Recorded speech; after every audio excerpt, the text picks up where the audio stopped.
Hello दोस्तों, तो मैं हूं आयान और आज की इस वीडियो में मैं आपको बताने वाला हूं स्टैटिस्टिक्स के अंदर जो ग्राफिकल रिप्रेजेंटेशन ऑफ डाटा है उनको कैसे सॉल्व किया जाता है। उनके अंदर क्या क्या मेथड्स है, अपने BSc second year first semester के अंदर कितना सिलेबस है, क्या उसका मटेरियल है, तो वो सब मैं आज आपको 10 मिनट के अंदर फटाफट समझाने वाला हूँ। तो चलिए शुरू करते हैं।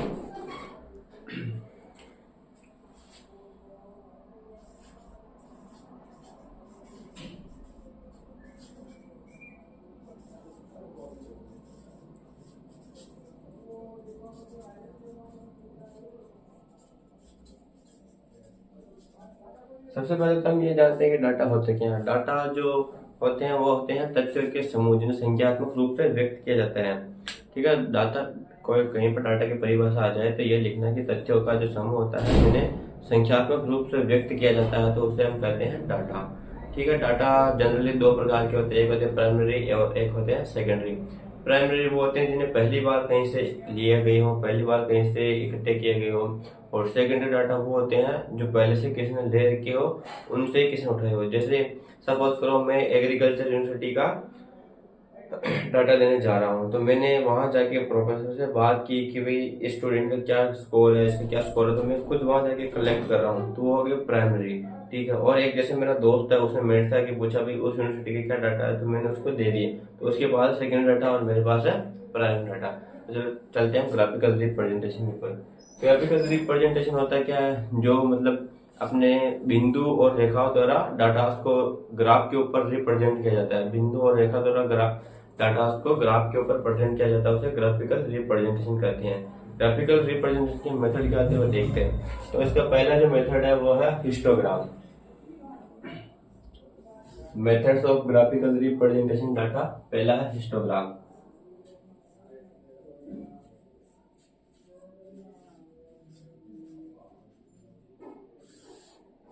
हिस्टोग्राम जो है ये दिया था कार्ल पियर्सन ने, ये दिया था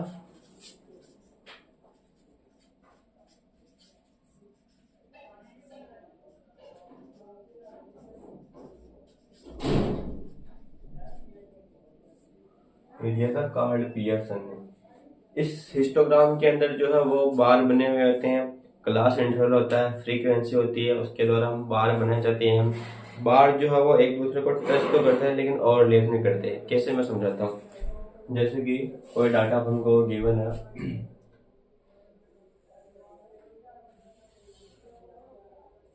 ठीक है, छोटा सा बना देता हूँ। ये अक्सर वाई है, तो यहाँ पर होते हैं ना 0 से जैसे 8, ठीक है, 8 से 16, 16 से 24, ठीक है। तो इसको अपन कहते हैं क्लास इंटरवल, क्लास इंटरवल। ये आगे कितने हो सकते हैं, 24, 32, आगे के जो भी गिवन होते हैं, ठीक है, इनको कहते हैं क्लास इंटरवल। शॉर्ट फॉर्म होती है इसकी CI। और इधर जो होती हैं जैसे 1, 2, 3, 4, तो इसको कहते हैं क्लास इंटरवल और इसको कहते हैं फ्रीक्वेंसी। क्या कहते हैं? फ्रीक्वेंसी। फ्रीक्वेंसी। अब इसके अंदर बार कैसे बनते हैं, जैसे 0 से 8 का जो डाटा है वो हमें दे रखा है 2 तक, तो अपन 2 तक इसका बार बनाएंगे। ये होता है अपना बार, ठीक है। जैसे दूसरा है फिर 8 से 16, 16 का अपन को दे रखा है 3, तो यहाँ से वापस 8 से 16 ही आ रहा, ये 8 से 16, ठीक है। 16 से 24 का अपन को दे रखा है फिर से 4, या मान लो फिर से 2 दे रखा है, ठीक है। चलो,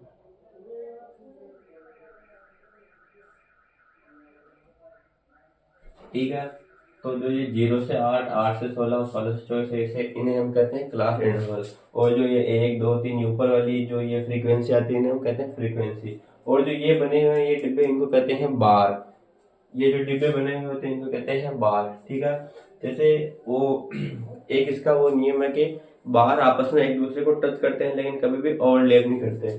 जैसे ये बार है, ये वाला बार इस वाले बार को टच कर रहा है, लेकिन ये इसके ऊपर ओवरलैप नहीं हो रहा है, ये यहाँ से दिख रहा है लेकिन ओवरलैप नहीं होना चाहिए इसे ऊपर। ठीक है, एक दूसरे को सिर्फ टच कर रहे हैं, बस ये इतना सा हिस्टोग्राम। यह है ग्राफिकल रिप्रेजेंटेशन का पहला मेथड। दूसरा मेथड वो भी बिल्कुल इजी वे है, वो भी आपको जो समझा देता हूँ जल्दी से। दूसरा है वो है फ्रीक्वेंसी पॉलीगन। फ्रीक्वेंसी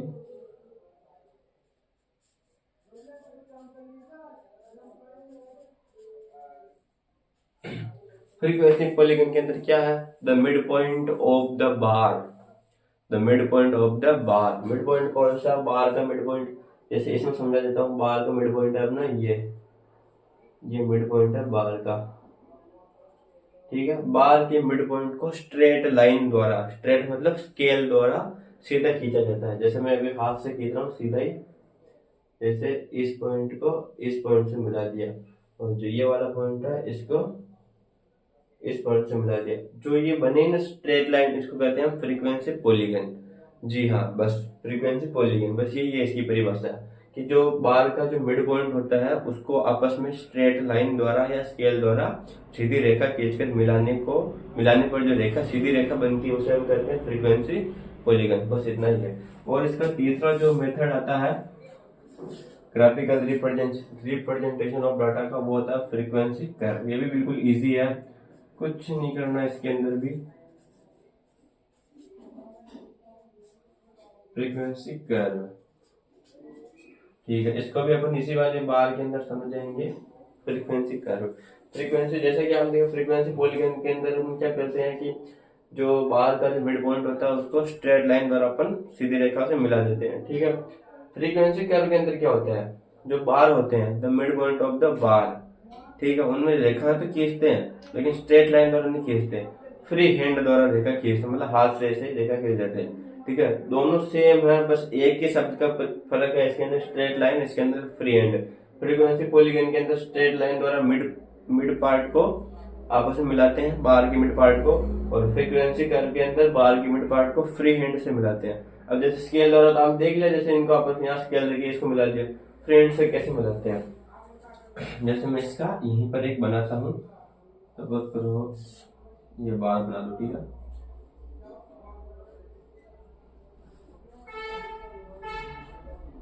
ये बार्स हो गए। ठीक है, इनका मिड पॉइंट क्या होगा, ये। ठीक है, अब जैसे इनको अगर मैं यहाँ स्केल करके फिर ऐसे मिलाऊंगा तो वो हो जाएगा फ्रीक्वेंसी पॉलीगन। अब इनको मैं फ्री हैंड द्वारा मैंने मिला दिया। ठीक है, तो इसको अपन क्या कहेंगे, फ्रीक्वेंसी कर्व। बस फ्रीक्वेंसी कर्व, बस ये हिस्टोग्राम के अंदर क्या होता है, जो बार डायग्राम होता है उसको हिस्टोग्राम कहते हैं। फ्रीक्वेंसी पॉलीगन के अंदर क्या होता है, जो बार होते हैं उनके मिड पॉइंट को आपस में स्ट्रेट लाइन द्वारा, इसके द्वारा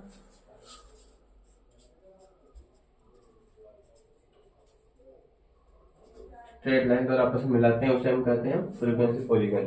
और फ्रीक्वेंसी कर्व होता है उसको आपस में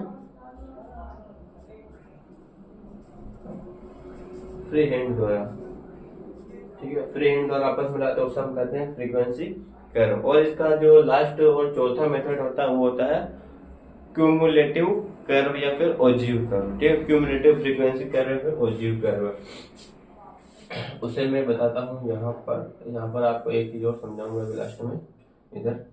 ठीक है, यहाँ मैं बताता हूँ चौथा। ठीक है, उतार लेना अपने हिसाब से इसको। ठीक है, cumulative, CUMU, cumulative frequency curve, या इसे ओजिव कर्व भी कहते हैं। ओजिव कर्व कोष्टक में हो जाएगा CFC, यानी क्यूमुलेटिव फ्रीक्वेंसी कर्व। इसके अंदर भी बस कुछ नहीं करना, लाइनें खींचनी है, क्यूमुलेटिव बन जाएगा। इसके अंदर लाइनें खींची, हिस्टोग्राम बन गया, लाइन खींची, फ्रीक्वेंसी पॉलीगन बन गया, लाइन खींची, फ्रीक्वेंसी कर्व बन गया, फिर से लाइन खींचेंगे, ओजिव कर्व बनेगा। बस कैसे खींचेंगे, हाथ की कला से। ठीक है, और जादू वाली हाथ की कला नहीं, डाटा की कला। ठीक है, इसके अंदर क्या होता है, लाइन तो खींचते हैं, फ्री हैंड से भी खींचते हैं, मिड पॉइंट भी होता है, लेकिन बार नहीं होते। क्या नहीं होते, बार नहीं होते। जैसे मैं आपको समझाता हूँ, सपोज करो कोई ग्राफ है, ठीक है, यहाँ कोई क्लास इंटरवल दे रखी है, यहाँ कोई फ्रीक्वेंसी दे रखी है। ठीक है, जैसे ये बार की मिड पॉइंट है, जैसे 1 2 3 4। ठीक है। यहाँ अपन को दे देगा 0 से 8 का दो दो फ्रीक्वेंसी पे अपन को शो करना है, तो ये फर्स्ट पॉइंट, ठीक है। फिर 8 से 16 का अपन को फोर्थ पॉइंट पर शो करना है, तो ये दूसरा पॉइंट। फिर 16 से 24 को अपन को तीसरा पॉइंट पर शो करना है, तो ये तीसरा पॉइंट, ठीक है। फिर आगे 24 से 32 को अपन को एक नंबर पे शो करना है, तो ये एक नंबर से, ठीक है। इसमें कई बार दिख रहे हैं आपको, नहीं दिख रहे, ठीक है। इसमें पॉइंट दिख रहे हैं, ये दिख रहे हैं। इसमें लाइन दिख रही है, नहीं दिख रही है। स्केल से खींची हुई दिख रही है, नहीं दिख रही है। तो अब अपन को क्या करना है, इसमें फ्री हैंड से ये जो कर्व बना है ना, ये जो कर्व, इसे ही हम कहते हैं ओजिव कर्व या क्यूमुलेटिव कर्व। इसी कर्व को हम कहते हैं ओजिव कर्व या क्यूमुलेटिव कर्व। बस कुछ नहीं है, हिस्टोग्राम के अंदर जो बार्स होते हैं, जो क्लास इंटरवल के ऊपर इनका बेस होता है, क्लास इंटरवल के बेस के ऊपर ये बार बनाए जाते हैं। फ्रीक्वेंसी पॉलीगन होती है, इसके अंदर जो मिड पॉइंट ऑफ बार का होता है उसे स्केल द्वारा सीधे रेखा हम खींचते हैं, वो पॉलीगन होता है। कर्व में जो बार का मिड पॉइंट होता है उसे हम फ्री हैंड से खींचते हैं, वो होता है फ्रीक्वेंसी कर्व। और जो क्यूमुलेटिव फ्रीक्वेंसी कर्व होता है उसमें मतलब बारंबारता सारणी होती है, मतलब एक ग्राफ होता है, ठीक है। और क्लास इंटरवल फ्रीक्वेंसी अपन को गिवन होती है, उसके पॉइंट हालांकि आएगा नहीं, बस समझने के बाद थ्योरी लिखनी है आपको, ठीक है। क्लास इंटरवल और वो फ्रीक्वेंसी गिवन होती है, जहाँ पॉइंट बनाए, पॉइंट बनने में भी आते कई बार क्यूमुलेटिव कर्व से अपन को समझाना रहता, चेत रहता है। अगर आपको क्यूमुलेटिव अगर आ भी जाए तो सीधा से यहाँ लिखना है कि बार का मिड पॉइंट होता है लेकिन बार नहीं होता, ठीक है। और फ्री हैंड द्वारा उन पॉइंट को आपस में मिला दिया जाता है एक रेखा द्वारा।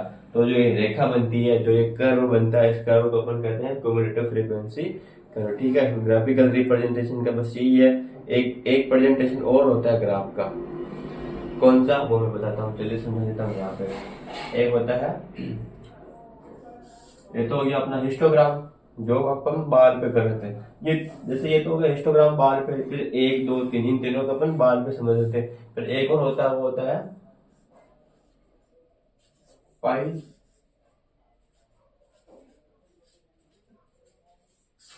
आया दिमाग में कुछ पाई डायग्राम? नहीं आया, मैं समझाता हूँ।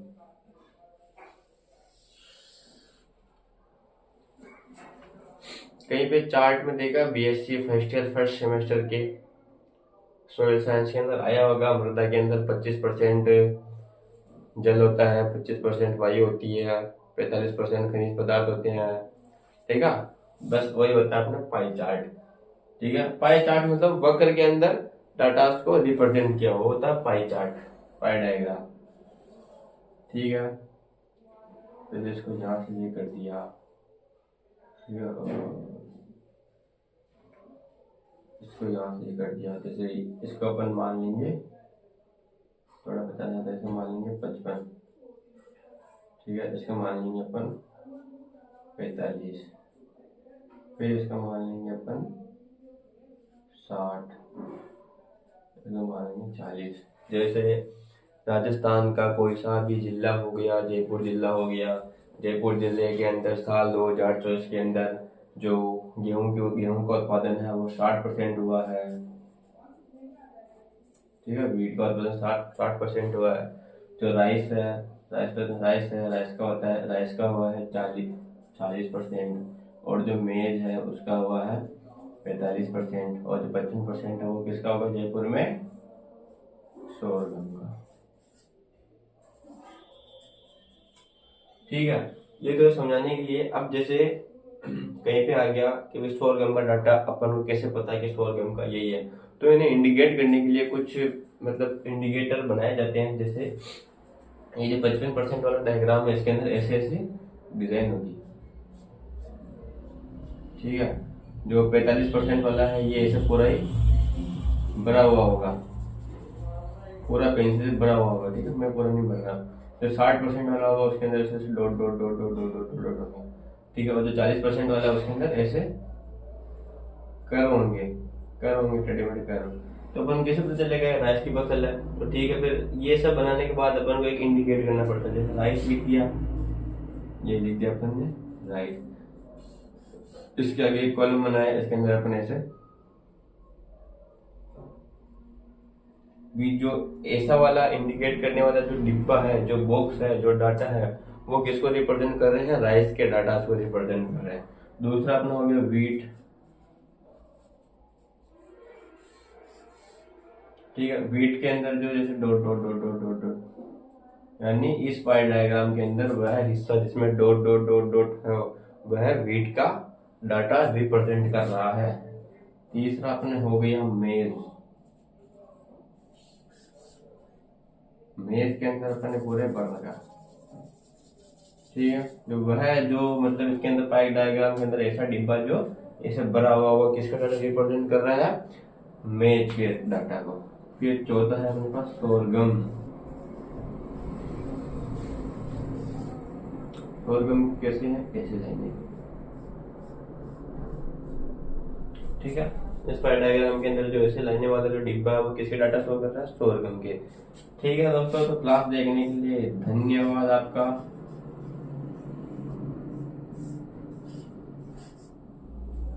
इस क्लास को अपने दोस्तों के साथ आगे भी शेयर करिए और अगली क्लास में मैं आपको बताऊंगा स्टैटिक्स का अगला टॉपिक, जो कि हमारा रहेगा